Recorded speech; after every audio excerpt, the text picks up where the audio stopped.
주님 손 위에 코로나의 문제를 올려드립니다. 이 땅과 교회를 회복시켜 주시고 주님의 보혈로 깨끗이 치유하여 주셔서 저희들 마스크를 벗고 웃으면서 할렐루야라고 다시 인사할 수 있는 그날이 속히 오길 원합니다. 주님 그때까지 목사님과 전도사님 그리고 선생님들을 코로나 가운데서 지켜주시고 무엇보다도 저희 알지 학생들을 지켜주셔서 다시 모여서 함께 주님을 찬양하고 예배하고 모이기를 힘쓰는 저희들 될 수 있게 함께하여 주세요. 다시 모이는 그날을 기대하며 기도로 준비하는 알지가 되길 간절히 소망하며 살아계신 주님께 기도드립니다. 아멘. 황금 연휴에 모두 할렐루야. 다들 집에서 편히 계신가요? 곧 계약하는데 계약 준비도 잘하고 계약해서도 모든 일에 최선을 다하는 RG가 됩시다. 5월 3일 RG 광고 시작하겠습니다. 예배 후 라이브로 성경 공부가 진행됩니다. 구글 아이디로 로그인해서 출석 체크해주세요. 주소는 RG 카톡방에 있습니다. RG SNS 친구 추가 관련 내용입니다. 페이스북 아이디는 RG 필라처치이고요. 인스타그램은 필라처치 RG로 검색하시면 됩니다. 친구 추가 이벤트도 있습니다. 이벤트 내용은 추후에 SNS에서 업데이트됩니다. 모두 건강하게 생활하는 RG가 됩시다. 날이 부쩍 더워졌습니다. 더워진 만큼 우리의 신앙도 뜨거워지는 계기가 되길 바랍니다. 승리하세요. 할렐루야, RG에 모이신 여러분들을 환영합니다. 이 시간 우리를 향한 끝없는 주님의 사랑을 생각하시며 찬양하겠습니다.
오늘의 말씀은 창세기 11장 1절부터 9절까지입니다.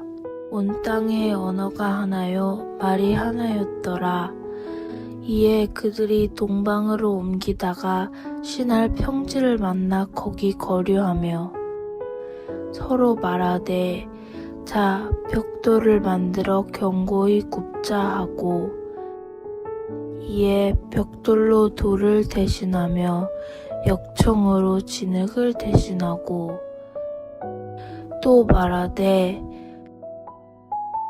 자 성읍과 탑을 건설하여 그 탑 꼭대기를 하늘에 닿게 하여 우리 이름을 내고 온 지면에 흩어짐을 면하자 하였더니 여호와께서 사람들이 건설하는 그 성읍과 탑을 보려고 내려오셨더라. 여호와께서 이르시되 이 무리가 한 족속이요 언어도 하나이므로 이같이 시작하였으니 이후로는 그 하고자 하는 일을 막을 수 없으리로다. 자 우리가 내려가서 거기서 그들의 언어를 혼잡하게 하여 그들이 서로 알아듣지 못하게 하자 하시고 여호와께서 거기서 그들을 온 지면에 흩으셨으므로 그들이 그 도시를 건설하기를 그쳤더라. 그러므로 그 이름을 바벨이라 하니 이는 여호와께서 거기서 온 땅의 언어를 혼잡하게 하셨음이니라. 여호와께서 거기서 그들을 온 지면에 흩으셨더라. 아멘. 할렐루야. 영상으로 예배하는 모든 이들에게 하나님께서 주시는 평안과 기쁨이 넘쳐나길 바랍니다. 순차적으로 개학한다는 소식을 들었습니다. 부디 하루빨리 나라가 안정을 찾고 같은 자리에 모여 예배하기를 기대합니다. 오늘은 교회에 대해서 말씀을 나눠보려고 합니다. 사람들은 교회에 대해 여러 가지 유형들을 말합니다. 먼저 교회를 병원으로 여기는 사람들이 있습니다. 마음이 병들었다면 교회에서 치료해야 한다고 생각하고 치료와 더불어 위로해야 한다고 생각합니다. 그런가 하면 둘째로 교회는 학교 같은 곳이다 라고 말하는 사람이 있습니다. 하나님 말씀인 성경에 대해 배우고 가르치는 곳이라 합니다. 셋째로 교회는 구제기관 같은 곳이라 말하는 사람도 있습니다. 사회적 약자인 고아와 가부와 나그네를 돌보라는 하나님의 명령을 지키는 곳이다 라고 말합니다. 그렇다면 세 가지의 모델 중 어느 것이 교회가 해야 할 일일까요? 사실 교회는 병원과 학교와 구제기관의 역할을 다 해야 합니다. 그러나 교회에 있어서 가장 중요한 역할은 병원과 학교와 구제기관의 역할이 아니라 예배와 선교입니다. 창조주이신 하나님께 예배하는 것, 그 하나님의 말씀을 전하는 것, 전도하는 것이 교회가 존재해야 하는 가장 중요한 이유입니다. 치료를 위한 치료, 교육을 위한 교육, 구제를 위한 구제만 있다면 그것은 교회의 본질과 거리가 먼 것입니다. 교회는 전통적으로 두 가지 역할을 말할 수 있습니다. 모여서 하나님을 예배하는 교회, 헬라어로 에클레시아라고 말할 수 있고요. 흩어져 복음을 전하는 교회, 디아스포라라고 합니다. 하나님은 교회가 이 두 가지 역할을 감당하지 못할 때 아무리 선하고 아무리 착할지라도 더 이상 사용하지 않으십니다. 요한계시록에 보면 하나님께서 사용하지 않으신다의 표현으로 촛대를 옮긴다고 표현하십니다. 교회가 교회의 역할을 감당하지 못할 때 그 사명을 다른 교회로 옮기신다는 의미입니다. 쉽게 말하면 하나님의 알지를 지금까지 사랑하셨지만 앞으로도 사랑하실 거라는 보장은 없습니다. 모여서 예배하고 흩어져서 복음을 증거하는 일에 소홀하다면 언제든 촛대를 옮기십니다. 그러기에 우리는 모여서 드리는 예배와 흩어져서 복음을 전하는 일에 최선을 다해야 합니다. 오늘 본문의 사람들은 하나님과 같아지려는 교만한 생각을 갖고 탑을 쌓고 탑 꼭대기를 하늘에 닿게 하려고 했습니다. 그러나 하나님이 교만한 인간을 벌하시고 언어를 흩으신 사건을 바벨탑 사건이라고 합니다. 교만한 마음의 인간을 하나님이 벌하셨고 그 고통으로 우리가 영어를 열심히 배우고 있고 내일도 학원에 가야 하는 결과로 이야기는 마무리됩니다. 그러나 오늘은 조금 다른 시각으로 바벨탑 사건을 보도록 하겠습니다. 바벨탑을 짓던 사람들을 흩으실 때 과연 하나님이 그들에게 벌만 주시려고 언어도 다르게 하셨고 그들을 흩으신 것일까요? 하나님을 믿는 자녀들은 창세기 11장을 읽으며 교만한 마음은 하나님이 싫어하셔서 벌을 주신다고만 이해하면 되는 것일까요? 창세기에서 하나님이 사람을 만드시고 제일 먼저 명령하신 첫 명령은 다음과 같습니다. 생육하고 번성하여 땅에 충만하라. 생육하고 번성해서 땅에 충만해라. 이 뜻은 넓은 곳에 나가서 땅을 차지해라 라는 단순한 뜻이 아닙니다. 하나님의 정신을 갖고 하나님의 마음으로 온 땅에 그 정신과 마음을 퍼뜨리며 살아라 라는 말입니다. 신학적인 용어를 빌리자면 하나님 나라의 확장을 말하는 것입니다. 사람은 본래 하나님 마음에 불순종하려는 죄의 습성을 갖고 있습니다. 땅에 충만하라, 멀리 흩어져라 라고 말씀하셨음에도 사람은 흩어짐을 면하기 위해 탑을 세웠습니다. 또 말하되 자 성읍과 탑을 건설하여 그 탑 꼭대기를 하늘에 닿게 하여 온 지면의 흩어짐을 면하게 하자 하였더니 생육하고 번성해서 땅에 충만하라고 명령하셨는데 흩어짐을 면하자고 말하는 것이 사람입니다. 하나님의 명령을 불순종하겠다는 뜻입니다. 결국 하나님은 하나님의 힘으로 그들을 흩으셨고 사람들을 온 땅으로 퍼지게 하셨습니다. 그들이 자이든 타이든 하나님은 처음 사람 아담에게 명령하셨던 명령을 이루셨습니다.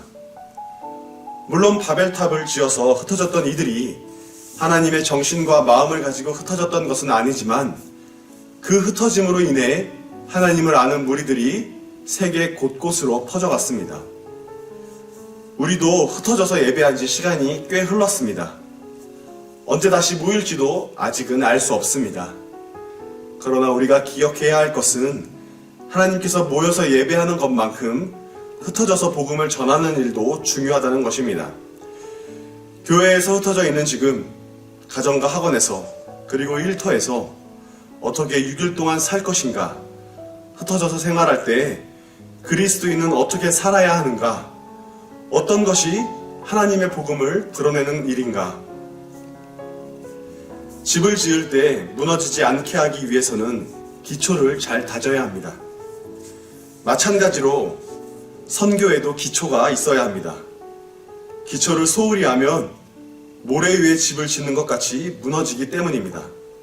선교, 하나님의 복음을 전하는 것, 이것의 가장 큰 기초는 현지인들과의 신뢰를 쌓는 일입니다. 학원에서, 가정에서, 그리고 곧 계약해서 갈 학교에서, 또 직장에서 아, 저 사람 믿을만해. 저 사람은 약속은 꼭 지키는 사람이야. 아, 저 사람 교회 다니는 사람이었구나. 그러니 그랬지. 이런 이야기를 들을 수 있으면 복음을 증거하는 일이 됩니다. 어휴, 저런 인간도 교회를 다닌다며 하고 한탄의 대상이 된다면 하나님의 선교를 막는 일이고 참된 예배를 막는 일이 됩니다. 가정과 학교와 학원과 그리고 나의 일터에서 신뢰받는 삶을 사는 것, 하나님의 자녀답게 사는 것, 그것이 흩어져서 감당해야 하는 우리의 예배입니다. 우리가 다시 만날 때 영적으로 피폐해져서 만날 것이 아니라 신앙으로 더 견고해져서 기쁘게 만났으면 좋겠습니다. 여러분이 있는 곳에서 살아있는 예배가 날마다 드려지는 아름다운 공간이 되길 바랍니다. 오늘 말씀과 잘 어울리는 찬양에 있어 함께 찬양하고 기도하도록 하겠습니다.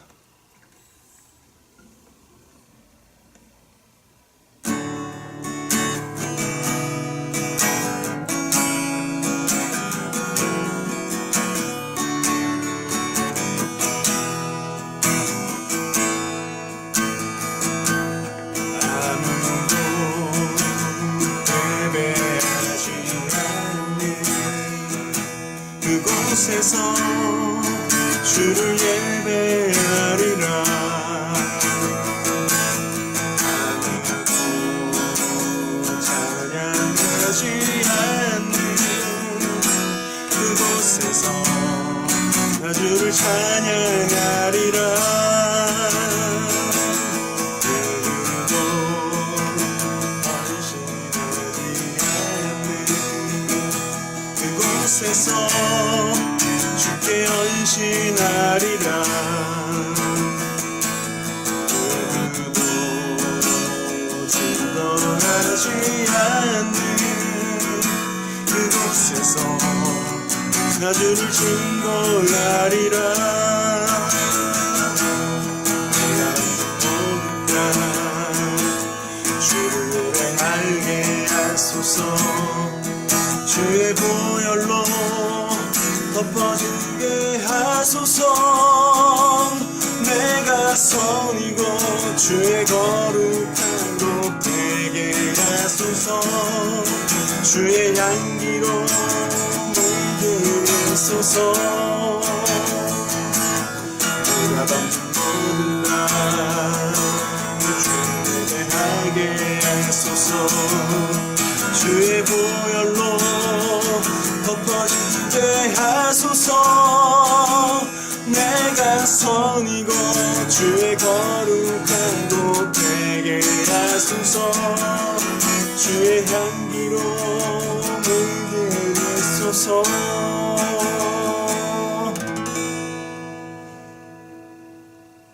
기도하겠습니다.